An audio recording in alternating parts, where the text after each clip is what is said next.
પ્રકરણ 3. પરમાણુઓ અને અણુઓ. Atoms and molecules.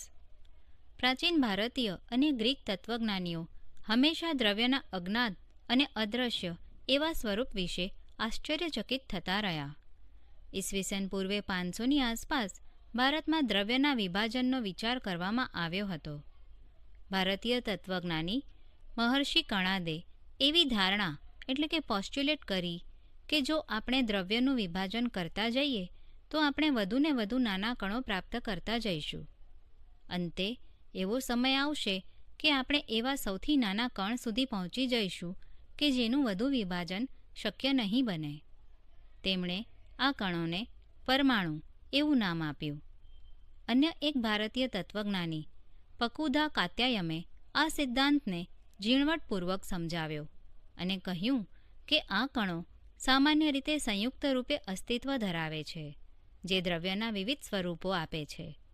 આશરે તે જ સમયગાળામાં પ્રાચીન ગ્રીક તત્વજ્ઞાની ડેમોક્રિટસ અને લ્યુસિપસે સૂચવ્યું કે જો આપણે દ્રવ્યનું વધુને વધુ વિભાજન કરતા જઈએ તો એક સમય એવો આવશે કે જ્યારે પ્રાપ્ત થયેલા કણોનું વધુ વિભાજન શક્ય નહીં બને. ડેમોક્રિટસે આ અવિભાજ્ય કણોને પરમાણુઓ અર્થ અવિભાજ્ય કહ્યા.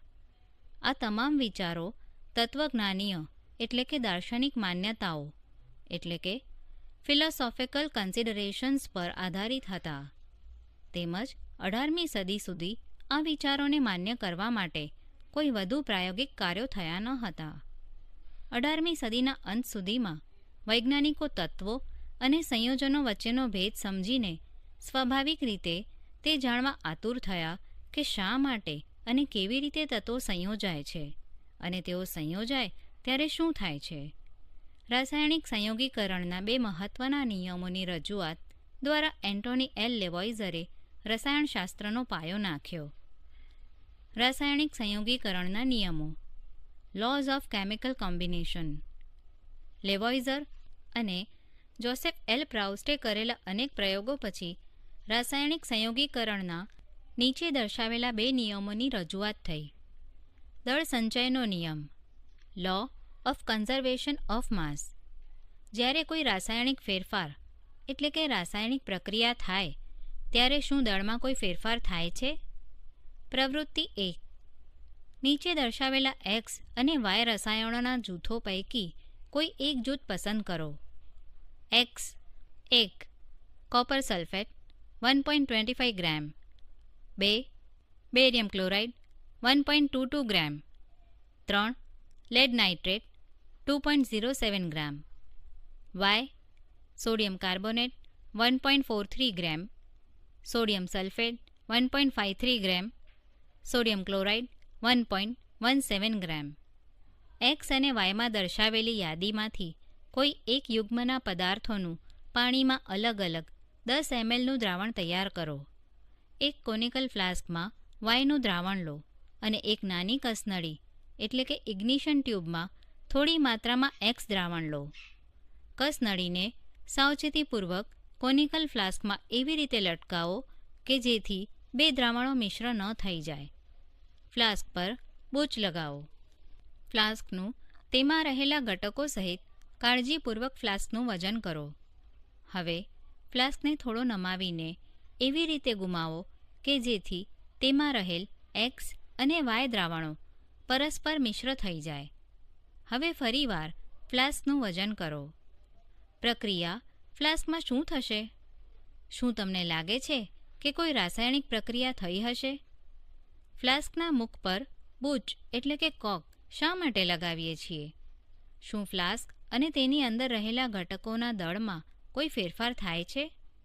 દ્રવ્ય સંચયનો નિયમ સૂચવે છે કે કોઈ પણ રાસાયણિક પ્રક્રિયામાં દ્રવ્યનું સર્જન કે વિનાશ થતો નથી. નિશ્ચિત પ્રમાણનો નિયમ લો ઓફ કોન્સ્ટન્ટ પ્રપોર્શન્સ. લેવોઇઝરની સાથે સાથે અનેક વૈજ્ઞાનિકોએ નોંધ્યું કે અનેક સંયોજનો 2 કે તેથી વધુ તત્વોના બનેલા હોય છે. આવું દરેક સંયોજન એક સમાન ગુણોત્તરથી એક સમાન તત્વો ધરાવે છે. પછી તે તત્વ ક્યાંથી આવ્યું કે કોણે તે શોધ્યું તેની સાથે તેને કોઈ સંબંધ નથી. પાણી જેવા સંયોજનમાં હાઇડ્રોજન અને ઓક્સિજનનો દળથી ગુણોત્તર હંમેશા 1:8 થાય છે, ભલે પછી પાણીનો સ્ત્રોત ગમે તે હોય. આમ 9 ગ્રામ પાણીનું વિઘટન થાય ત્યારે હંમેશા 1 ગ્રામ હાઇડ્રોજન અને 8 ગ્રામ ઓક્સિજન ઉદ્ભવે છે. તેવી જ રીતે એમોનિયામાં નાઇટ્રોજન અને હાઇડ્રોજનનો દળથી ગુણોત્તર હંમેશા 14:3 હોય છે, ભલે તેનો સ્ત્રોત ગમે તે હોય કે ગમે તે પદ્ધતિથી તેને મેળવેલું હોય. આ ખ્યાલ નિશ્ચિત પ્રમાણના નિયમ તરફ દોરી જાય છે, જેને નિશ્ચિત પ્રમાણનો નિયમ પણ કહે છે.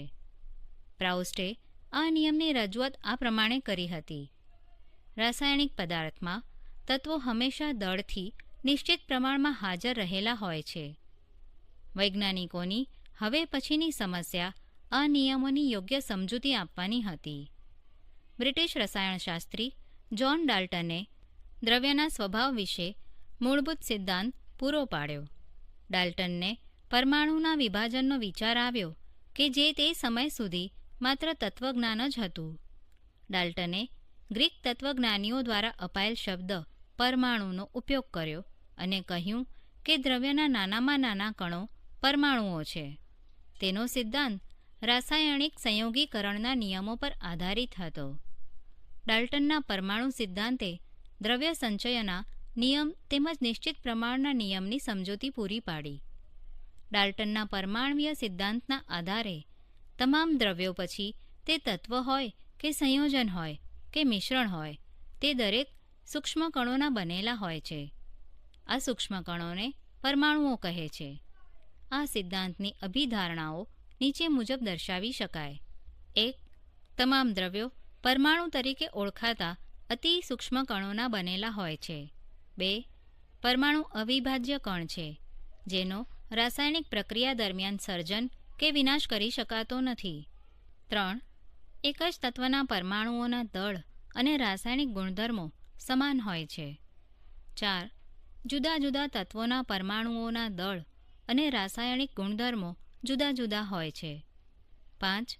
પરમાણુઓ નાની પૂર્ણાંક સંખ્યાના યોગ્ય ગુણોત્તરથી જોડાઈને સંયોજન બનાવે છે. 6.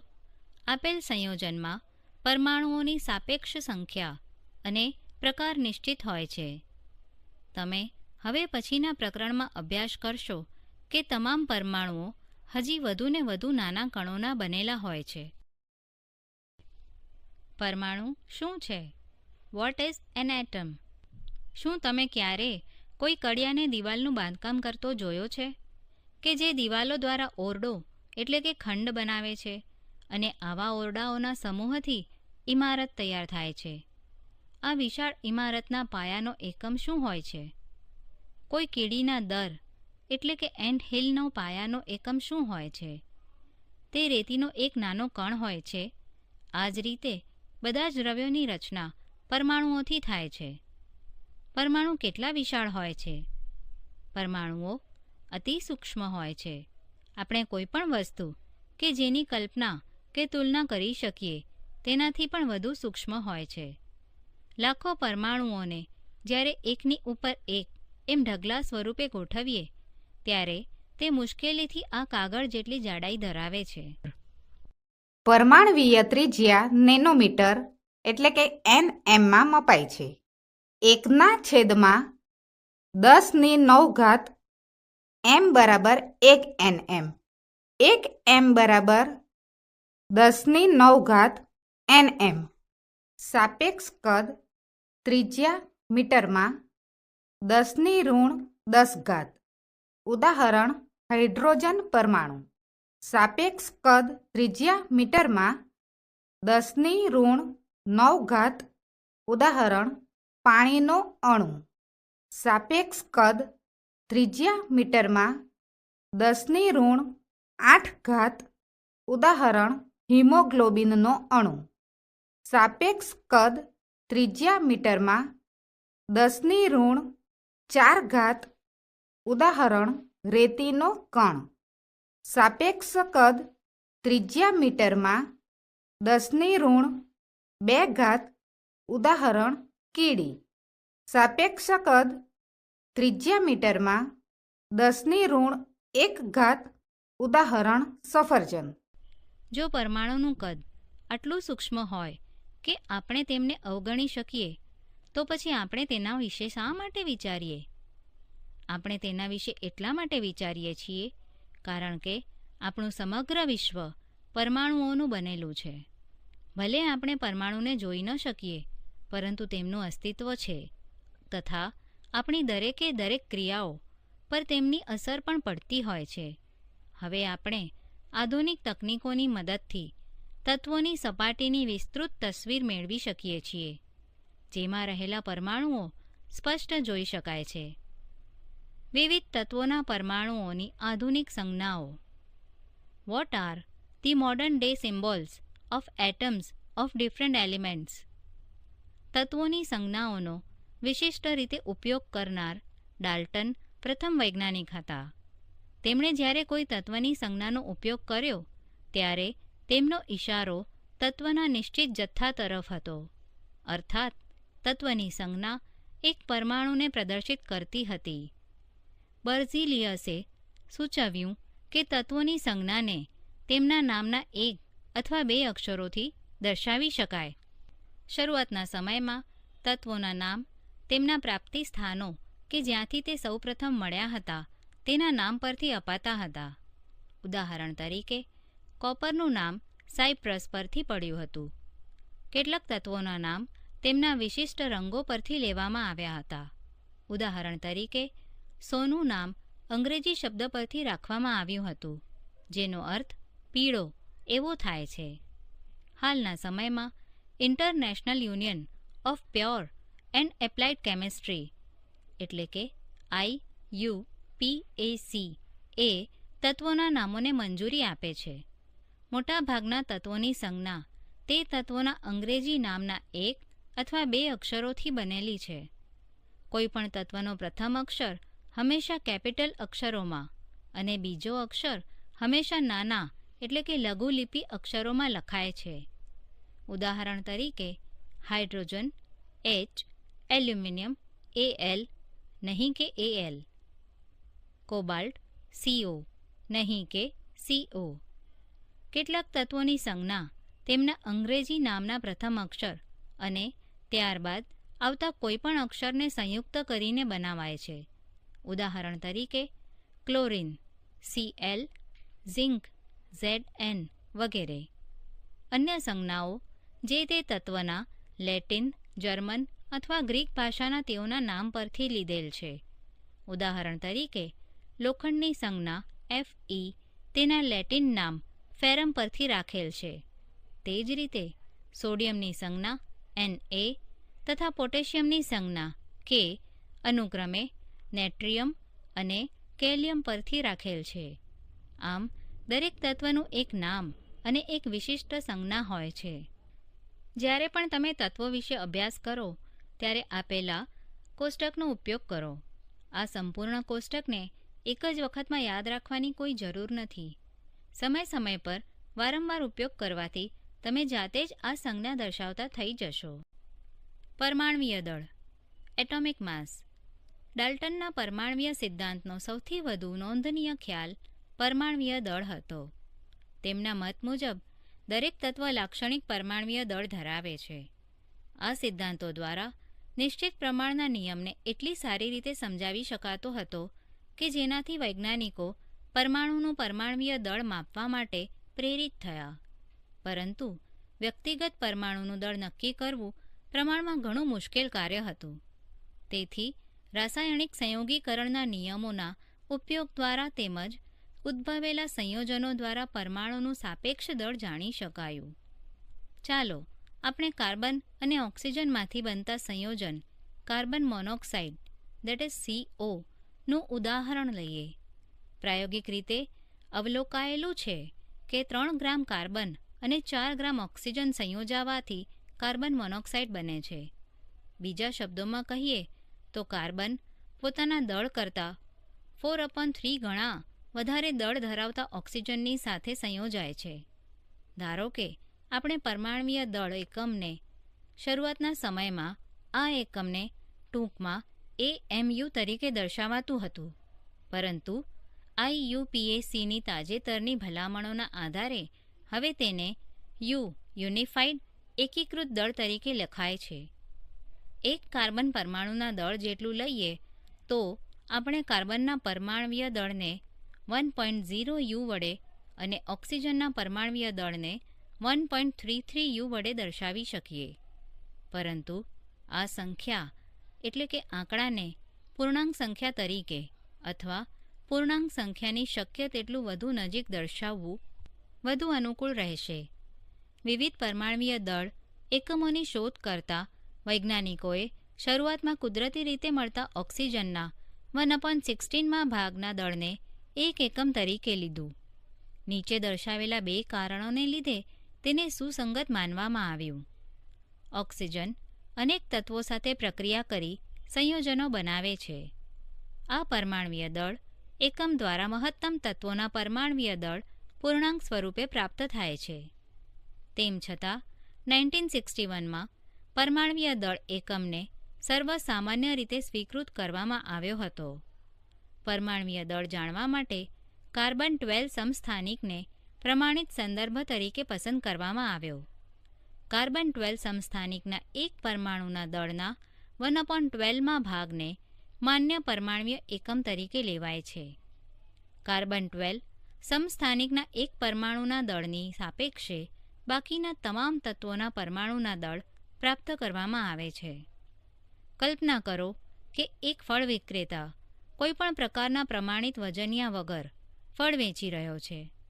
તે એક તરબૂચ લઈને કહે છે કે આનું દળ 12 એકમ છે. 12 તરબૂચીય એકમ અથવા 12 ફળ દળ એકમ એટલે કે ફ્રૂટ માસ યુનિટ FMU તે તરબૂચના 12 સરખા ભાગ કરે છે. તેના દ્વારા વેચવામાં આવતા દરેક ફળનું દળ તરબૂચના એક ટુકડાના સાપેક્ષ દળ જેટલું જ જોવા મળે છે, જે આકૃતિમાં દર્શાવેલ છે. હવે તે ફળોને સાપેક્ષ ફળ દળ એકમ FMUમાં વેચે છે.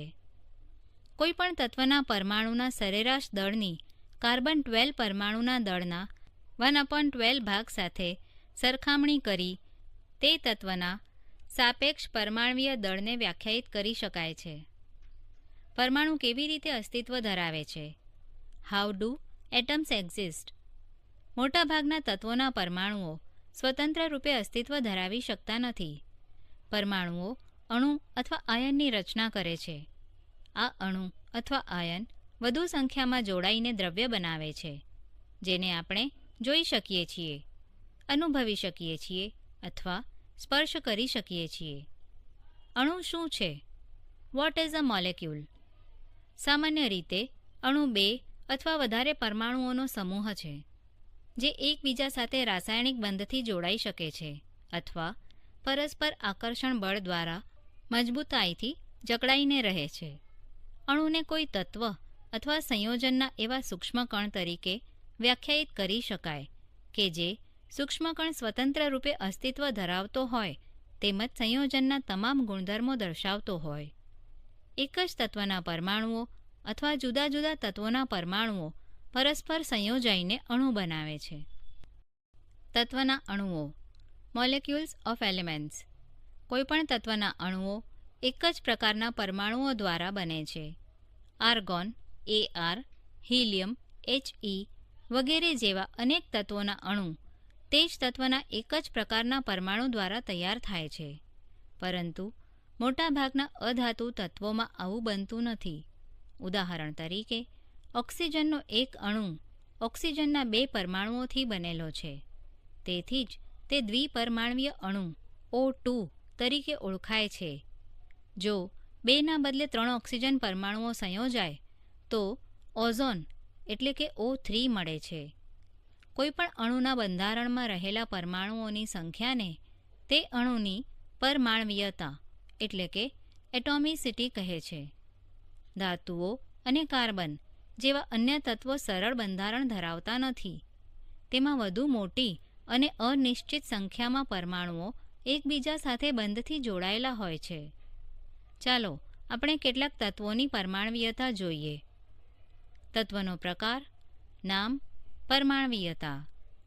અધાતુ આર્ગોન 1 પરમાણ્વીય, હિલિયમ એક પરમાણવીય, ઓક્સિજન દ્વિપરમાણવીય, હાઇડ્રોજન દ્વિપરમાણવીય, નાઇટ્રોજન દ્વિપરમાણવીય, ક્લોરીન દ્વિપરમાણવીય, ફોસ્ફરસ ચતુપરમાણવીય, સલ્ફર બહુપરમાણવીય. ધાતુ સોડિયમ એક પરમાણવીય, લોખંડ એક પરમાણવીય, એલ્યુમિનિયમ એક પરમાણવીય, કોપર એક પરમાણવીય. સંયોજનોના અણુઓ મોલેક્યુલ્સ ઓફ કમ્પાઉન્ડ્સ. જુદા જુદા તત્વોના પરમાણુઓ એક નિશ્ચિત પ્રમાણમાં એકબીજા સાથે જોડાઈને સંયોજનના અણુઓનું નિર્માણ કરે છે. કોષ્ટકમાં કેટલાક ઉદાહરણો આપેલા છે. સંયોજન સંયોજાતા તત્વો દળથી ગુણોત્તર. પાણી hydrogen oxygen 1:8, ammonia nitrogen hydrogen 14:3, carbon dioxide carbon oxygen 3:8. પ્રવૃત્તિ 2. અણુઓમાં રહેલા પરમાણુઓના સાપેક્ષ દળ માટે કોષ્ટક તથા તત્વોના પરમાણુઓના દળ માટે કોષ્ટક જુઓ. કોષ્ટકમાં આપેલ સંયોજનોના અણુઓમાં રહેલા તત્વોના પરમાણુઓની સંખ્યાનો ગુણોત્તર શોધો. પાણીના અણુઓમાંના પરમાણુઓની સંખ્યાનું પ્રમાણ નીચે મુજબ નોંધી શકાય છે.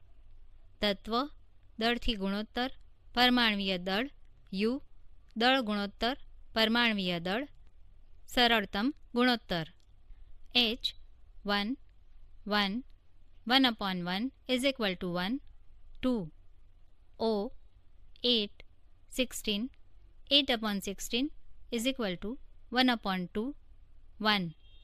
આમ પાણી માટે પરમાણુઓની સંખ્યાનો ગુણોત્તર H:O = 2:1 છે.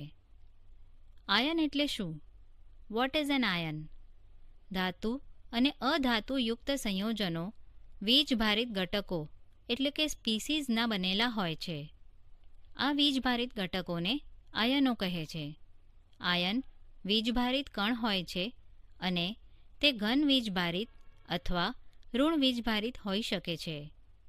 ઋણ વીજભારિત આયનને એનાયન કહે છે અને ઘન વીજભારિત આયનને કેટાયન કહે છે.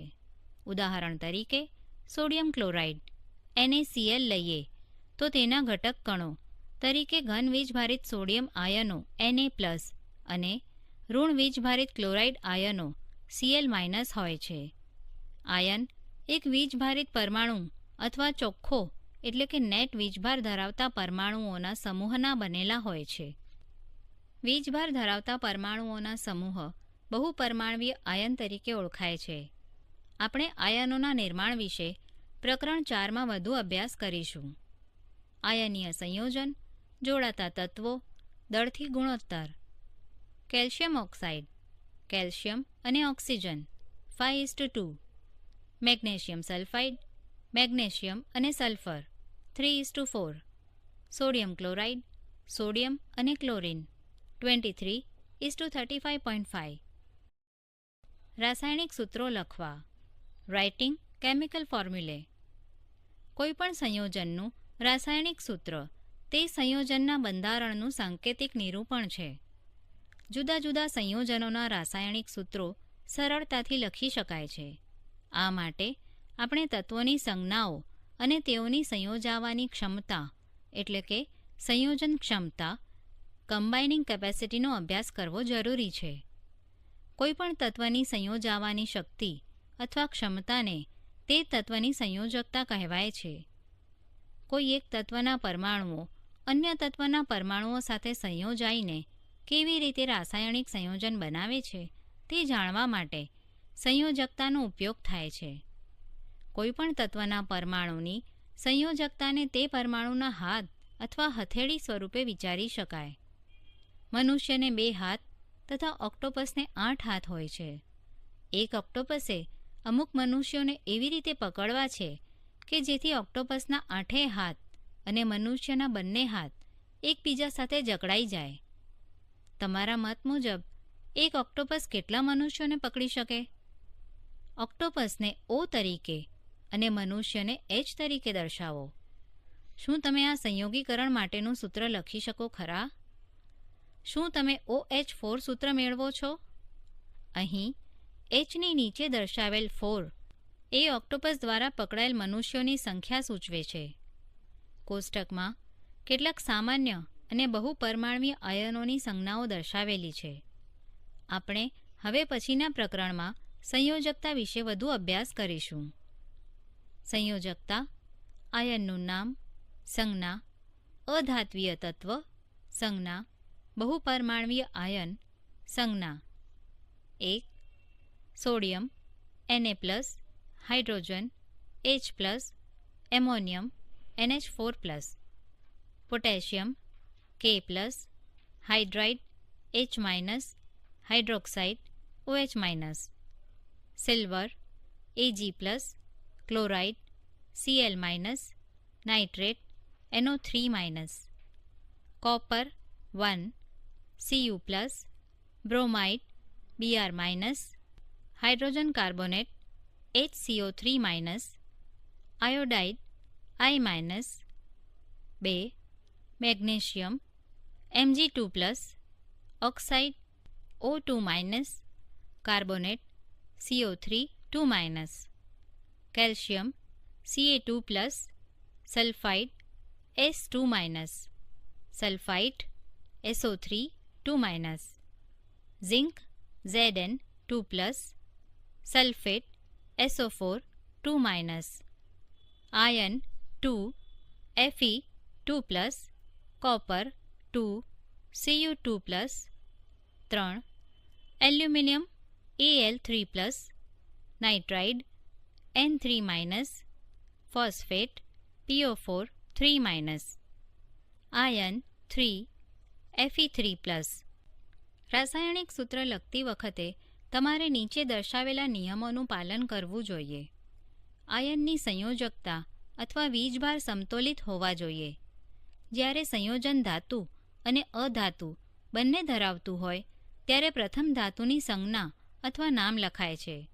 ઉદાહરણ તરીકે calcium oxide CaO, sodium chloride NaCl, iron sulphide FeS, copper oxide CuO વગેરે.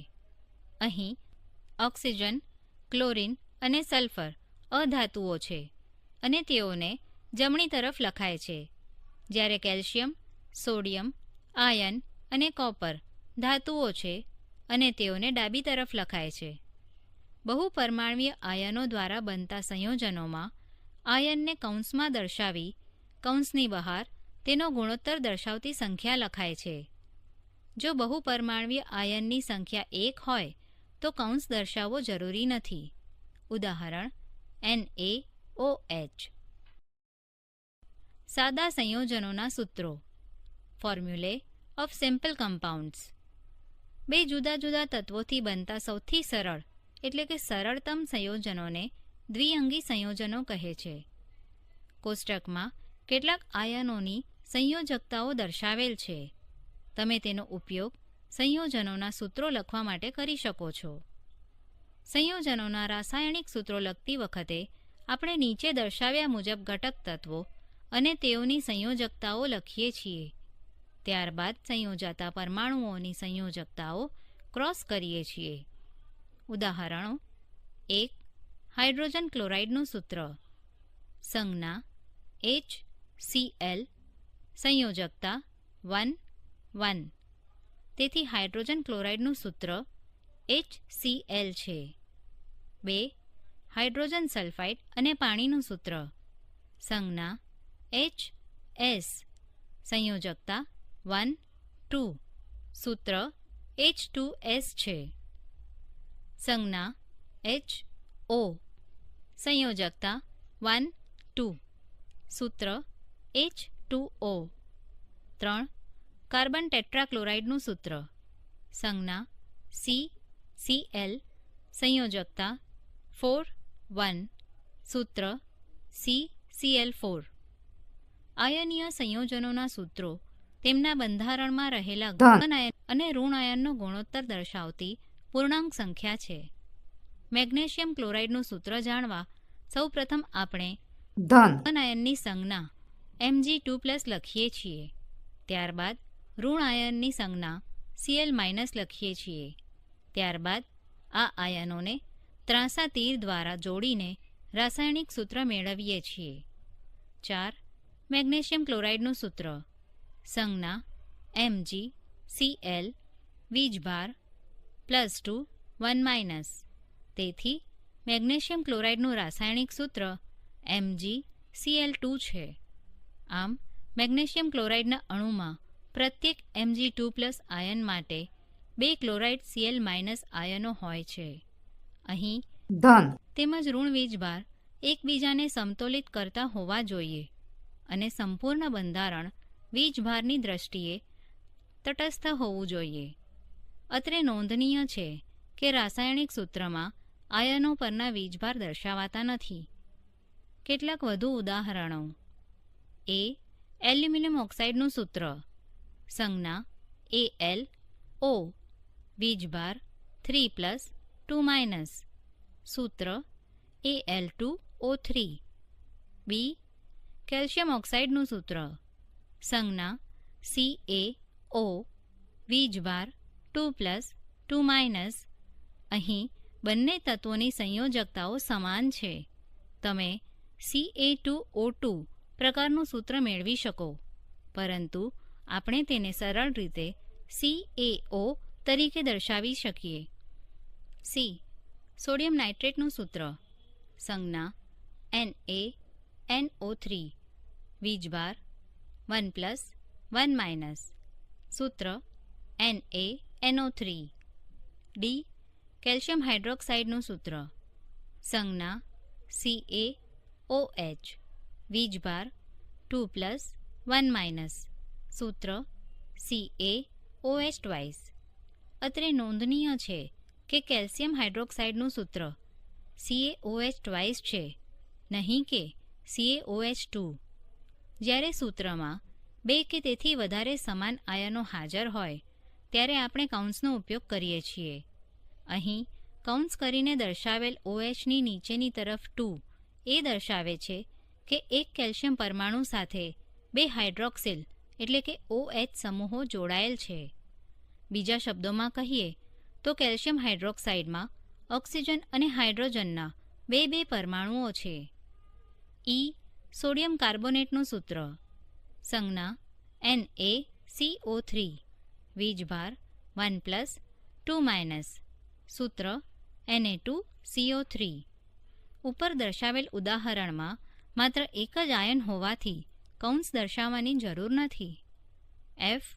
એમોનિયમ સલ્ફેટનું સૂત્ર. સૂત્ર NH4SO4 વીજભાર 1 + 2 સૂત્ર NH4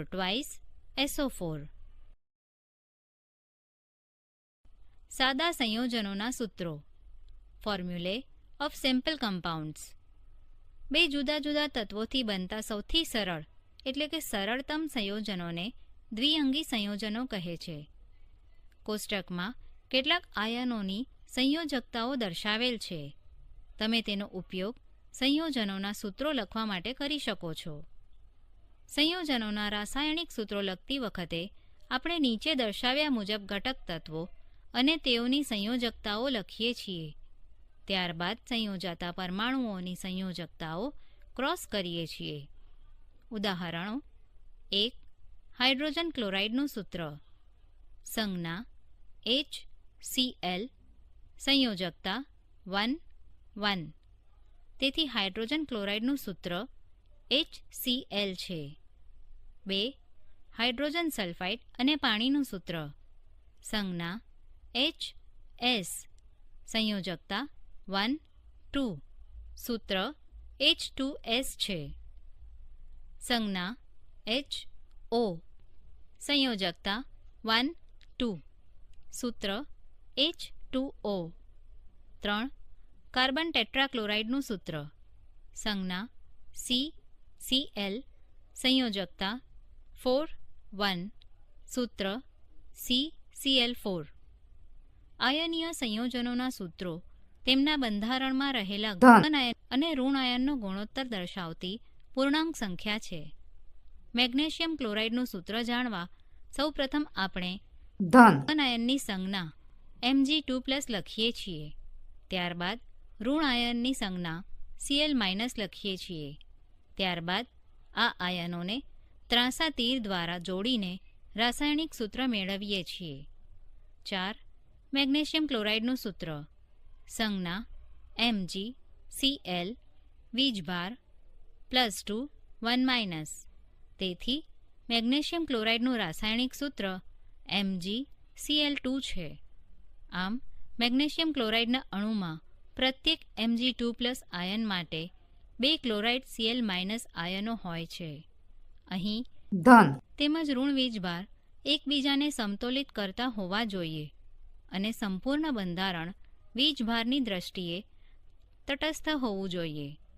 અત્રે નોંધનીય છે કે રાસાયણિક સૂત્રમાં આયનો પરના વીજભાર દર્શાવાતા નથી. કેટલાક વધુ ઉદાહરણો. એલ્યુમિનિયમ ઓક્સાઇડનું સૂત્ર.